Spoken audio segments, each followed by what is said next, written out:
1 Samuel 4. And the word of Samuel came to all Israel.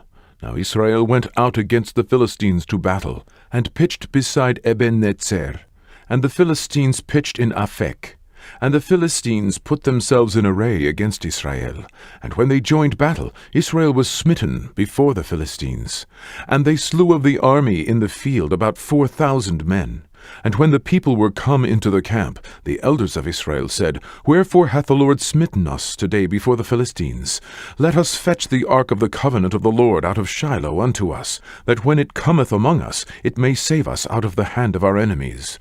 So the people sent to Shiloh, that they might bring from thence the ark of the covenant of the Lord of hosts, which dwelleth between the cherubims. And the two sons of Eli, Hophni and Phinehas, were there with the ark of the covenant of God.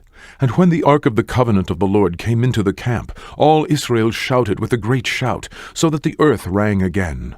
And when the Philistines heard the noise of the shout, they said, What meaneth the noise of this great shout in the camp of the Hebrews? And they understood that the ark of the Lord was come into the camp. And the Philistines were afraid, for they said, God is come into the camp. And they said, Woe unto us, for there hath not been such a thing heretofore.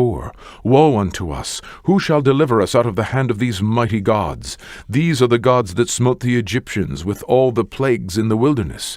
Be strong, and quit yourselves like men, O ye Philistines, that ye be not servants unto the Hebrews, as they have been to you. Quit yourselves like men, and fight. And the Philistines fought, and Israel was smitten, and they fled every man into his tent. And there was a very great slaughter, for there fell of Israel 30,000 footmen. And the ark of God was taken, and the two sons of Eli, Hophni and Phinehas, were slain. And there ran a man of Benjamin out of the army, and came to Shiloh the same day with his clothes rent, and with earth upon his head. And when he came, lo, Eli sat upon a seat by the wayside watching, for his heart trembled for the ark of God. And when the man came into the city, and told it, all the city cried out. And when Eli heard the noise of the crying, he said, What meaneth the noise of this tumult?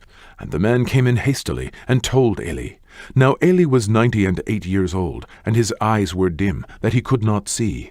And the man said unto Eli, I am he that came out of the army, and I fled today out of the army.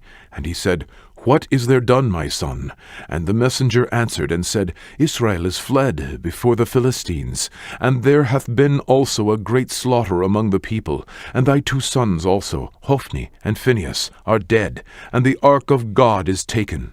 And it came to pass, when he made mention of the ark of God, that he fell from off the seat backward by the side of the gate, and his neck brake, and he died. For he was an old man, and heavy, and he had judged Israel 40 years.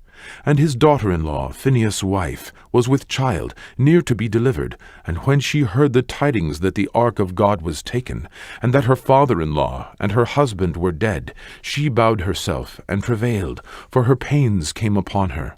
And about the time of her death, the women that stood by her said unto her, Fear not, for thou hast borne a son. But she answered not, neither did she regard it. And she named the child Ichabod, saying, The glory is departed from Israel, because the ark of God was taken, and because of her father-in-law and her husband. And she said, The glory is departed from Israel, for the ark of God is taken.